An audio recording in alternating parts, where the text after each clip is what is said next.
Musliumovo. Hay más de 6 cementerios llenos. Vayan a verlos. Están absolutamente llenos. El año pasado perdí a mi hijo. El 21 de junio habría cumplido 48 años. Murió de cáncer. Debían habernos avisado y evacuado hace mucho tiempo. Vivimos como conejillos de indias. Esa es probablemente la razón por la que nos permiten vivir aquí. Es nuestro destino. Sí.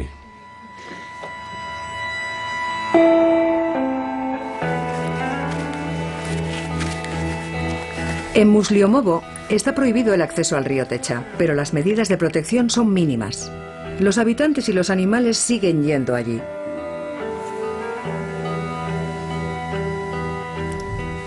Es 75 veces superior a la radiación natural.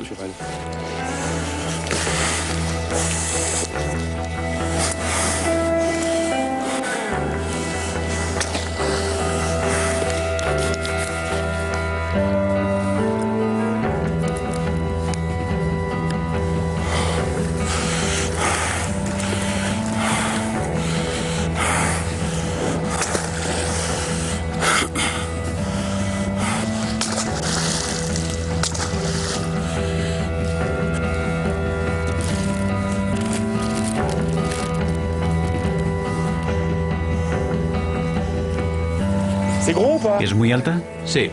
¿Sí? Sí.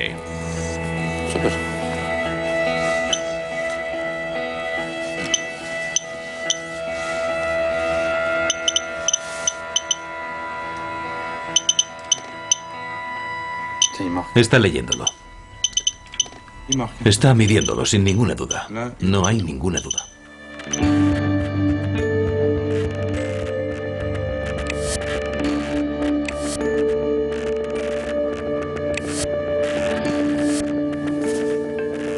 De vuelta en el laboratorio de Crirad, Christian prepara los análisis.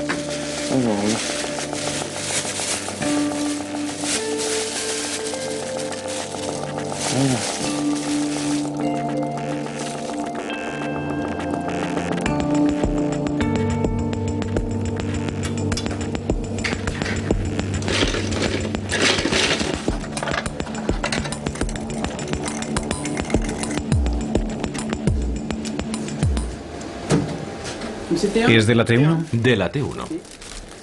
Tras colocar las muestras en un canal de recuento de espectrometría gamma, va a evaluar su nivel de radiactividad y a intentar detectar la presencia de ciertos elementos radiactivos.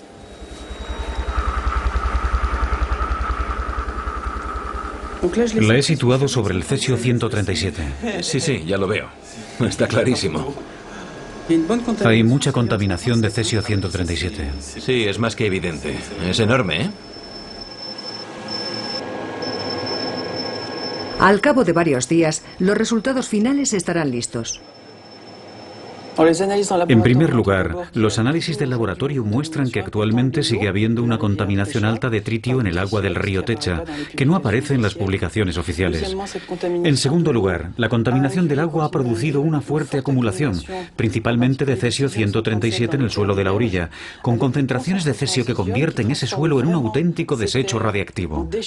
Hemos detectado en nuestras mediciones hasta 180.000 becquereles por kilo en las muestras de tierra que tomamos en el puente. Y por consiguiente, es indudable que las dosis de radiación que recibe la gente que camina por ese terreno son altas. Además, al existir una contaminación del agua y del suelo, se produce una transmisión a la cadena alimenticia. La contaminación que hemos detectado en Musliumovo superaba los 600 becquereles por kilo, la de la leche 24 becquereles por kilo, lo que hace que la población que recibe las radiaciones que emanan del suelo de la orilla del río Techa, además de la contaminación de la cadena alimenticia, esté expuesta a dosis de radiación muy altas. ¿Eso significa que Musliumovo es una aldea contaminada? Realmente habría que hacerse la siguiente pregunta. ¿Por qué a día de hoy no ha sido evacuado? Unos días después, análisis complementarios muestran que el sedimento del río Techa está altamente contaminado por los elementos más tóxicos: plutonio 239 y 240. El nivel supera los 2.200 becquereles por kilo cuando debería ser 0. El plutonio es el explosivo que se utiliza en las bombas atómicas. Todas las centrales nucleares, ya sean militares o civiles, tienen un punto en común: producen residuos radiactivos que se liberan parcialmente en el entorno.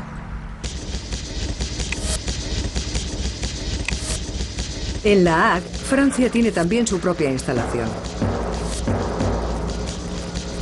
Una central que reprocesa los residuos, similar a la que hay en Mayak.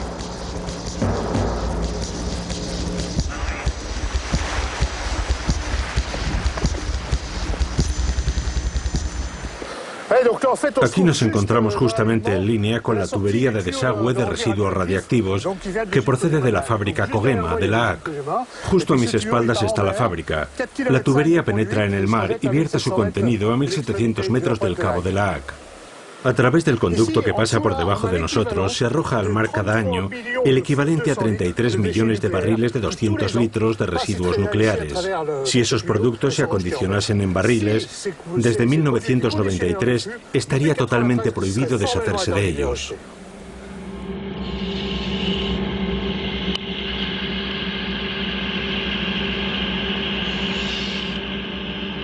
La planta de reprocesamiento de La Hague vierte diariamente 400 metros cúbicos de residuos en las aguas del Canal de la Mancha.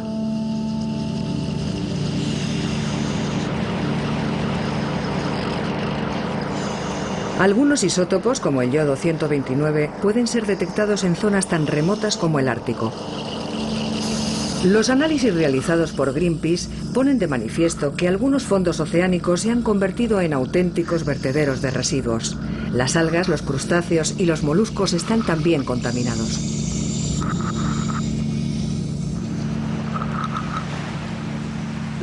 Tras la laboriosa investigación llevada a cabo en la tubería y de todo lo que habíamos demostrado, caímos en que había otro agente problemático, los gases tóxicos. Entonces nos preguntamos cómo medirlos. Pensamos que la mejor solución para llegar hasta la altura de la chimenea era utilizar una cometa, así que construimos una, a lo largo de cuyo cable montamos un pequeño tubo y seguidamente bombeamos el aire. Recogimos los gases que salían a la altura de la chimenea en el exterior de la instalación y comprobamos los resultados. Y descubrimos los altísimos niveles, decenas de miles de becquereles por litro de aire, de todos los productos radiactivos arrojados por la planta de La Hague. Resulta que nadie los había medido nunca, éramos los primeros. Tras encontrar criptón en el medio ambiente, comprobamos lo que estaba ocurriendo.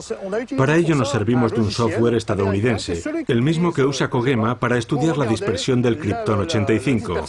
Y partiendo de la fuente del criptón, es decir, la chimenea de la planta, seguimos la evolución de las emanaciones sobre Europa. Y vimos que al cabo de 2 o 3 días, según la dirección del viento, casi toda Europa se había visto afectada por las emisiones.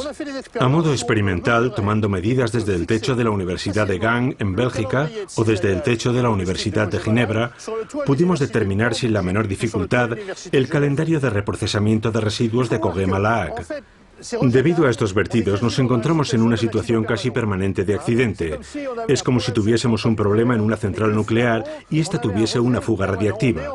Estamos en una situación de riesgo solo que legal.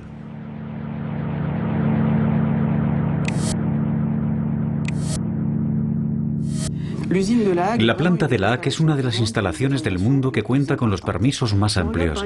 Si observamos la cantidad de criptón que ha sido vertida por todos los ensayos de armas nucleares hechos hasta la fecha, los 500 ensayos atmosféricos de armas nucleares representa esta columna de aquí. En cambio, vemos que la planta de La Hague en un solo año, por ejemplo el año 1990, ha arrojado a la atmósfera más criptón 85 que todas las explosiones atómicas que han sido llevadas a cabo por el hombre durante decenios.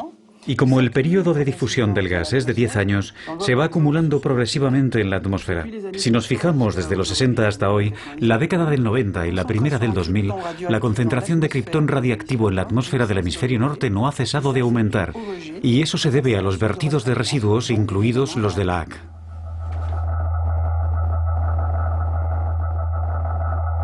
Recuperar algunos elementos radiactivos como el tritio o el criptón 85 sería extremadamente costoso. La planta de reprocesamiento de La Hague dispone de autorización para verter residuos en el medio ambiente.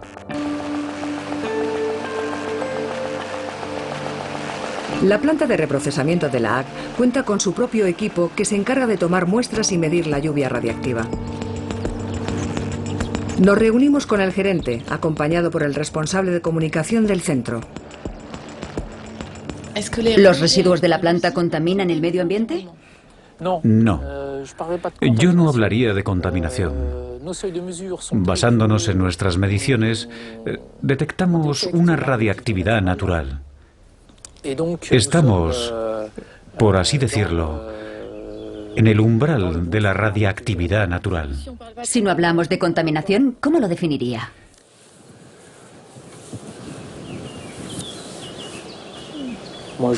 Yo lo definiría como ausencia de impacto.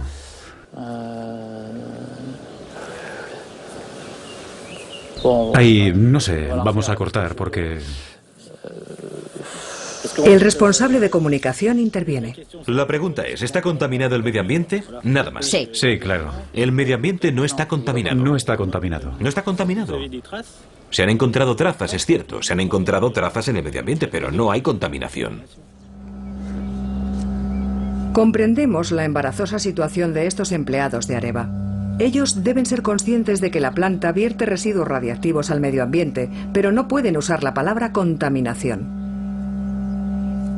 Sabemos que se vierten residuos radiactivos en el medio ambiente, pero la industria nuclear dice que dichos residuos no son peligrosos, ya que están por debajo de las normas sanitarias. El problema es que cuando Areva afirma que está por debajo de las normas sanitarias, primero hay que saber si esas normas son aptas. Y el problema es que no lo son. Esas normas se basan en el modelo de Hiroshima y Nagasaki, donde la población se vio expuesta a una radiación intensa, pero de índole externa y muy breve. El caso de la AK es muy distinto. La gente que vive alrededor de la planta respira y come permanentemente elementos poco contaminados procedentes del aire y de la cadena alimentaria. Y por lo tanto su cuerpo absorbe a niveles muy bajos, pero de forma continua, dosis de radiación en su interior. Es lo que denominamos una contaminación interna y crónica a niveles muy bajos. No es en absoluto el mismo sistema ni el mismo modelo. Lo vimos, por ejemplo, en Chernóbil. Basándose en Hiroshima y Nagasaki, los científicos dijeron: cerca de Chernóbil nunca se dará un aumento del cáncer. 5 años después, se dieron cuenta de que había una epidemia masiva de cáncer de tiroides en niños pequeños y se vieron obligados a reconocer que el modelo era erróneo. Pues bien, junto a las centrales nucleares se da el mismo problema. Se aplica un modelo de riesgo que no es representativo. Alrededor de la planta de la AK existe un impacto de contaminación del medio ambiente y es muy probable que conduzca a un impacto sanitario. Por ese motivo, utilizar ese modelo para predecir el número de personas que desarrollarán un cáncer alrededor de la AK es un disparate científico. Estar sometido a dosis bajas de radiación aumenta el riesgo de cáncer. No son solo las asociaciones las que lo dicen, sino la Comisión Internacional de Protección Radiológica.